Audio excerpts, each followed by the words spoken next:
Bem-vindos novamente à disciplina de blockchain, criptomoedas e tecnologias descentralizadas, inaugurando aqui o segundo bloco com alguns fundamentos de segurança. Eu sou Marco Simplício, da Escola Politécnica da Universidade de São Paulo.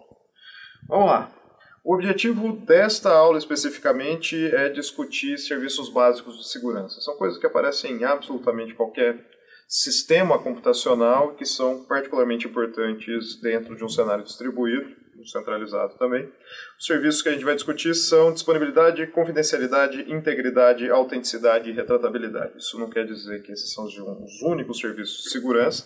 Você pode pensar em auditoria, controle de acesso, privacidade, coisas a mais do que eu estou colocando aqui, mas vamos ficar com esses 5 que são básicos na literatura e vão aparecer ao longo desse curso o tempo todo. Então vamos a eles. Começando com disponibilidade. Um sistema que tenha o serviço de disponibilidade significa que ele garante, com algum grau aí de confiança, que usuários legítimos não vão ser impedidos de acessar os serviços correspondentes, né, aos quais ele tem direito. Obviamente, usuários ilegítimos, eles não precisam ter serviço de disponibilidade, não vão conseguir acessar nada mesmo. Mas um usuário que tem esse direito de acesso, ele tem que ser capaz de fazê-lo. O legal de tecnologias descentralizadas é que elas ajudam muito exatamente com esse serviço de segurança, né? Um sistema descentralizado bem concebido, ele evita pontos únicos de falha. Então alguém que queira fazer um ataque de negação de serviço, né, tirar um serviço do ar, vai ter muita dificuldade, porque tem vários servidores e clientes, né, todos os nós que fazem parte da rede, ajudando a manter essa rede viva. Então descentralização ajuda bastante com esse tipo de serviço. Então, disponibilidade. Segundo tipo de serviço, confidencialidade. A ideia é aqui tratar de dados sigilosos. Então, se um dado é sigiloso, só alguns usuários são autorizados a enxergar o conteúdo da informação que eles representam, só eles podem fazer esse acesso.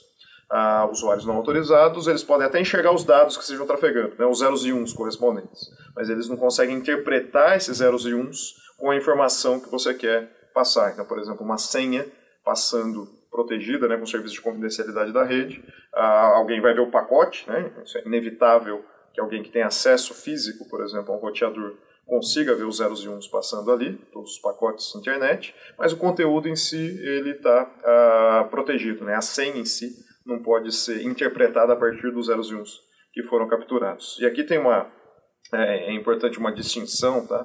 Os dados, então, podem ser capturados, né? Mas a informação que está por trás, não. A informação é diferente de dado.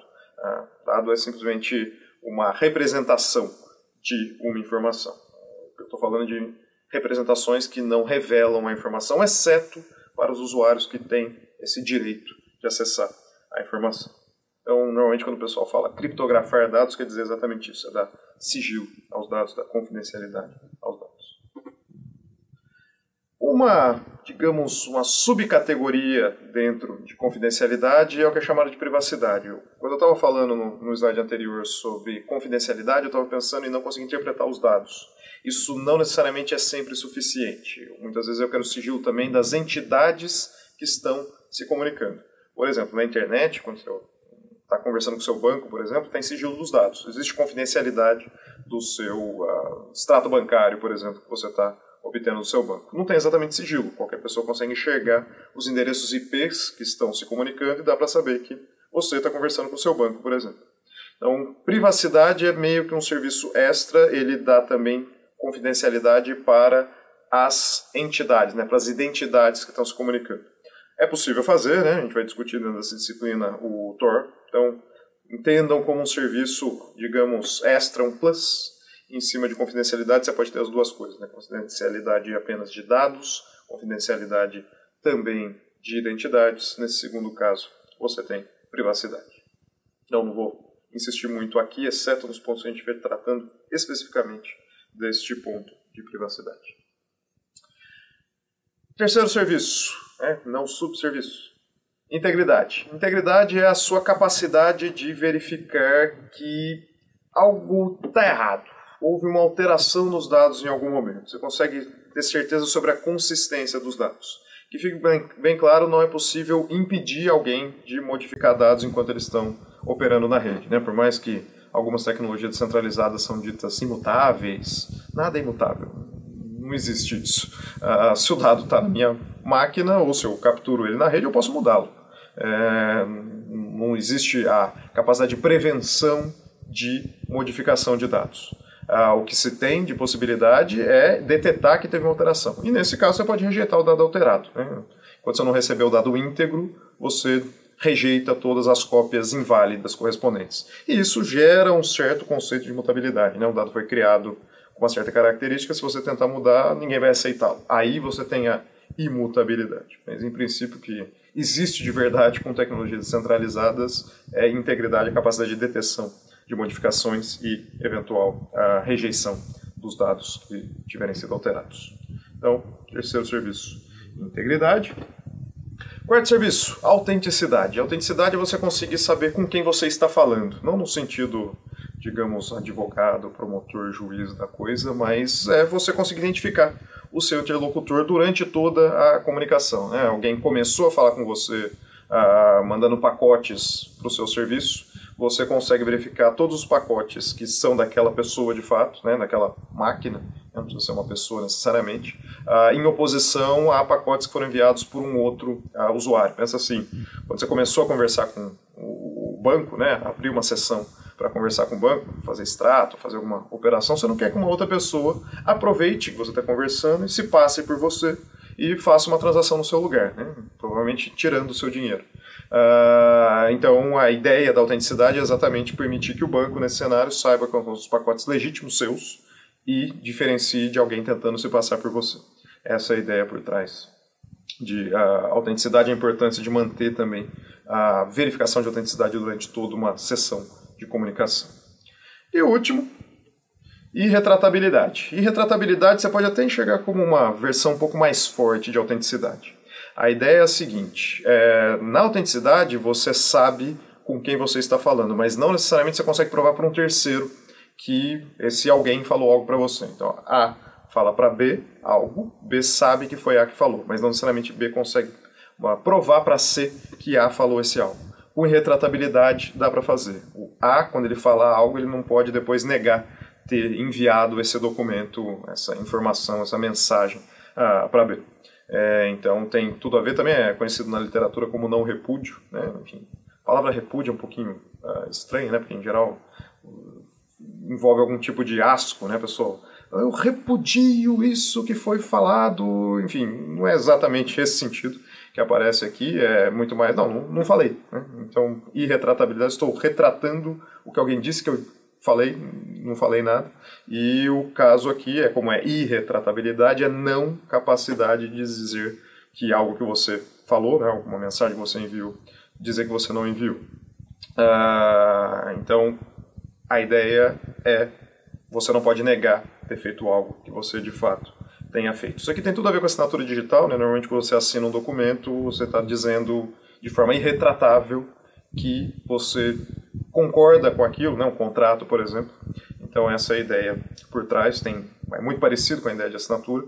A diferença principal quando você está falando de retratabilidade num cenário digital é que você consegue garantir as matemáticas de que aquela assinatura é válida, né? Uma assinatura manual, alguém pode copiar a assinatura, inclusive copiar e colar, né? No universo digital você pega a imagem, copia e cola a imagem de um ponto para o outro. A ideia de uma assinatura digital é um número que só o usuário legítimo, o dono legítimo de o que é chamado uma chave pública, a gente vai discutir mais adiante, é capaz de gerar aquela assinatura de fato. Então você tem irretratabilidade com garantias matemáticas. Então, para ficar um pouco mais claro essa diferença entre autenticidade e retratabilidade, né, porque eles estão razoavelmente relacionados, deixa eu colocar num cenário concreto, né, para ajudar a sedimentar a ideia. Suponha que tem dois usuários, A e B, né, na área de segurança a gente costuma dar nomes, Alice e Bob, um menino e uma menina. A Alice tem um carimbo e o Bob tem um carimbo, são idênticos os carimbos. Então, nesse cenário, o que vai acontecer é que quando o Bob quer mandar uma mensagem para Alice, o Bob carimba essa mensagem, e quando chegar na lista ela vai ver, o carimbo, de fato, é legítimo, é do Bob, vou aceitar. E vice-versa, né? Quando a Alice quiser mandar uma mensagem para o Bob, ela consegue provar para o Bob que é ela, porque ela carimba a mensagem. A questão toda é que nesse cenário você tem autenticidade. Alice e Bob sabem que eles estão conversando uns com os outros, porque eles verificam ali o carimbo, e eles sabem que não foram eles que fizeram o carimbamento, né? Enfim, supondo que eles têm memória sobre o que eles carimbaram ou não. Então você tem autenticidade, mas você não tem irretratabilidade. Porque, afinal de contas, se o Bob pegar um documento que foi carimbado pela Alice e tentar provar para um terceiro usuário, Carlos, que a Alice mandou aquilo, o Carlos não pode ter certeza que foi a Alice que mandou aquilo. O Bob tem o mesmo carimbo. Pode ter sido muito bem o Bob que carimbou e está tentando culpar a Alice por ter enviado aquele documento. Então, enfim, você tem autenticidade, mas não tem irretratabilidade. Isso é diferente de um cenário com assinatura. Um cenário com assinatura, você tem irretratabilidade, né? Se eu assino um documento, eu não posso virar depois e falar a assinatura é minha, mas não fui eu que assinei, ou qualquer coisa do gênero.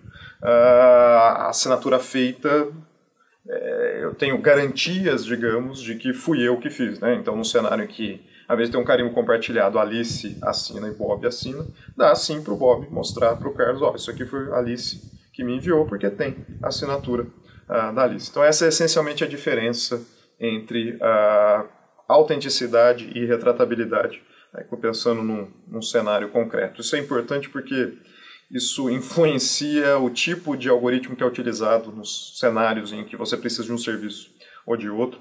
O custo computacional de cada um deles também é diferente. Então é importante reforçar.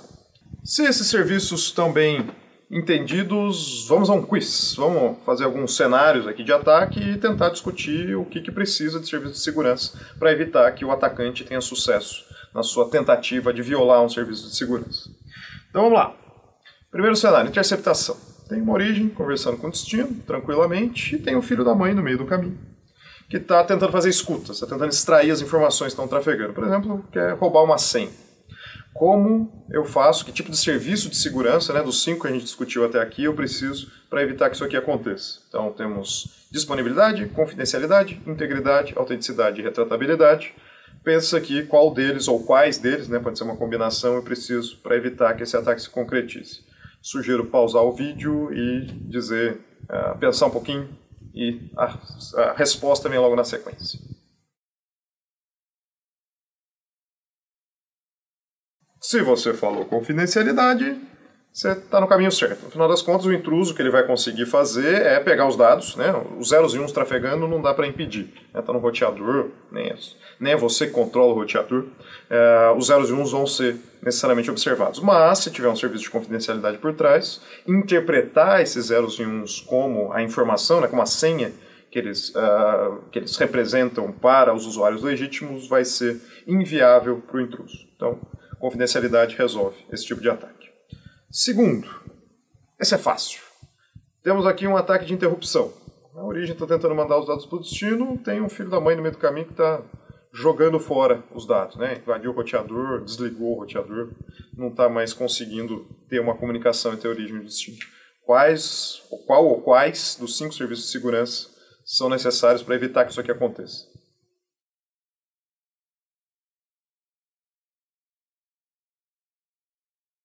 Se você falou disponibilidade, também é meio fácil, né? Disponibilidade, que é exatamente a definição de disponibilidade, não impedir uma comunicação de acontecer. Vamos para um pouquinho mais difícil. Ataque de modificação. Nesse cenário, eu tenho alguém no meio do caminho que ele não está se contentando em ver os dados, ele está tentando alterar os dados. Por exemplo, está tentando fazer um Pix para a sua mãe, e alguém no meio do caminho está tentando alterar para o Pix da mãe dele, né? Um presente do Dia das Mães que ele vai mandar com o seu dinheiro. Nada mais justo do que isso do ponto de vista do intruso, né? Não do ponto de vista de uma pessoa honesta. Eu quero impedir isso aqui de acontecer. Então, alterar o destino do pagamento deve ser inviável. Que serviço ou serviços de segurança eu preciso nesse cenário para impedir o intruso de ter sucesso?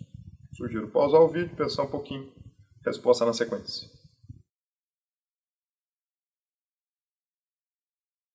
Se você colocou integridade, você está exatamente no caminho certo. A ideia é que, com um cenário de integridade, né, com um serviço de integridade, o destino vai receber o dado e ele vai enxergar, não, teve alguma modificação aqui. Está estranho esse negócio. Vou rejeitar, vou pedir de novo. Teve uma modificação indevida nos dados. Então, integridade normalmente vai vir acompanhada de um serviço de autenticidade na prática, tá? Mas é a integridade aqui, o serviço mais importante nesse cenário. Então, o penúltimo teste, vamos para o outro, que também é um pouquinho complicado.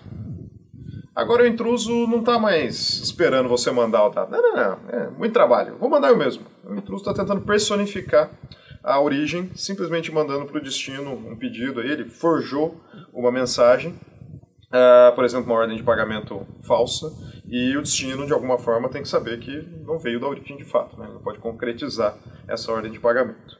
Que serviço ou serviços eu preciso aqui para impedir esse intruso de ter sucesso? Pausa o vídeo, pensa um pouquinho, resposta na sequência.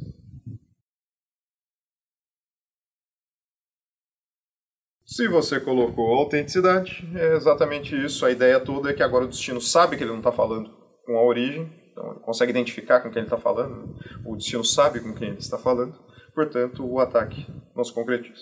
Então é isso, mas para ter certeza que vocês pegaram os serviços, porque muito do que vem adiante depende desse entendimento dos serviços básicos de segurança. Você respondeu tudo certo, tá bem, se não, revisa de novo, faz de novo, a segunda vez é mais fácil, porque você já tem um gabarito. E para concluir, essa questão de fundamentos, como é que eu consigo esses serviços? Então, dá para conseguir esses quatro desses 5 serviços de segurança usando mecanismos criptográficos, que esse início do curso é exatamente criptografia que a gente vai discutir.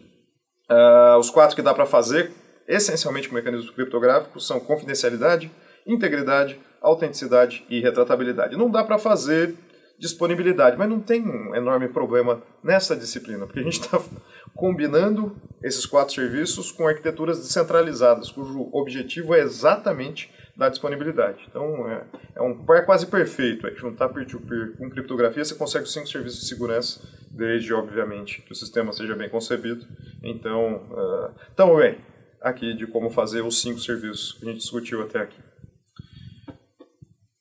Como é que funciona um algoritmo criptográfico? A gente não vai entrar necessariamente em detalhes matemáticos dos algoritmos dentro dessa disciplina. Não é o objetivo. É muito mais vocês entenderem o que existe, o que pode ser feito e como esses serviços acabam sendo fornecidos.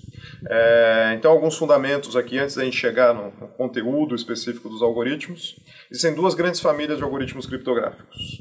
Um é chamado algoritmos simétricos. Algoritmos simétricos é porque os 2 lados da comunicação, né, todos os lados da comunicação, no final das contas, têm exatamente o mesmo conjunto de informações secretas, costumeiramente chamado de chaves.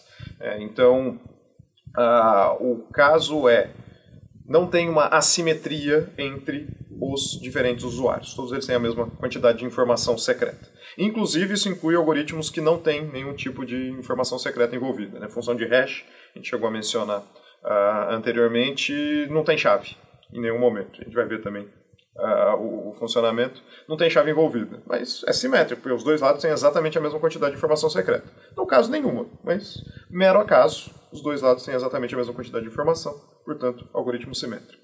A segunda grande família de algoritmos são os chamados algoritmos assimétricos. Aí tem 2 tipos de chave. Uma chave é chamada de chave pública, que você libera para todo mundo, não tem absolutamente nenhum problema, não é um dado sigiloso.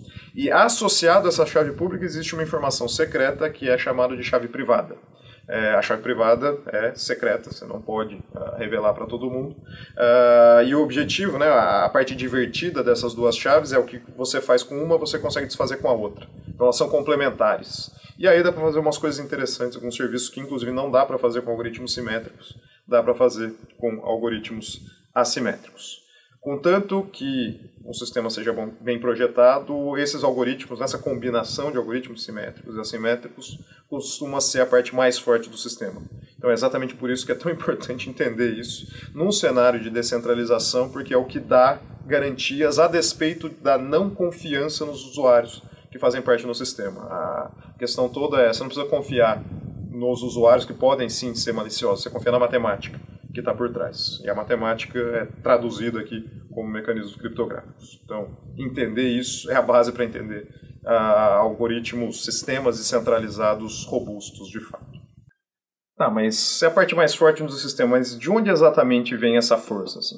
Como funciona uma quebra de um algoritmo criptográfico? Bom, essencialmente você vai precisar violar as propriedades de segurança que ele dá, seja o que for. confidencialidade, integridade, autenticidade. Suponha, por exemplo, que é um algoritmo baseado em chaves simétricas. Um jeito de violar as propriedades dele, as propriedades de segurança dele, é conseguir recuperar essa chave, né? Enfim, necessariamente, se ele tem um segredo ali, e os usuários que sabem esse segredo conseguem, por exemplo, fazer a leitura de um dado que é sigiloso, né? Extrair, remover a camada de confidencialidade do dado. Se eu conseguir descobrir a chave correspondente, eu viro automaticamente um usuário autorizado e consigo fazer a leitura, né? Estou violando o sigilo dos dados. Então, essa é uma possibilidade. No caso do algoritmo assimétrico, normalmente isso envolve a propriedade de segurança correspondente, envolve conhecimento da chave privada. Se eu conseguir, dado a chave pública, extrair a chave privada, eu consigo violar as propriedades de segurança do sistema.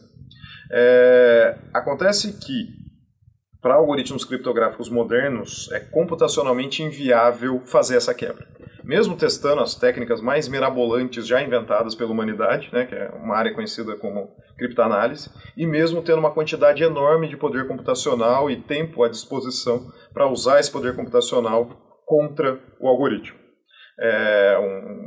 Um algoritmo considerado seguro, ele tem que resistir a essas duas vias de ataque, né? Não tem nenhum mecanismo de criptoanálise, nenhuma técnica que consiga viabilizar o ataque mesmo com uma quantidade grande de recursos. Tem aqui um exemplo de ataque genérico, que é chamado de ataque de força bruta. Porque, afinal de contas, peraí, como assim não dá para descobrir uma chave secreta? Claro que dá. Eu sou bom de chute. Eu chuto todas as chaves possíveis. Uma hora eu vou achar a chave correta.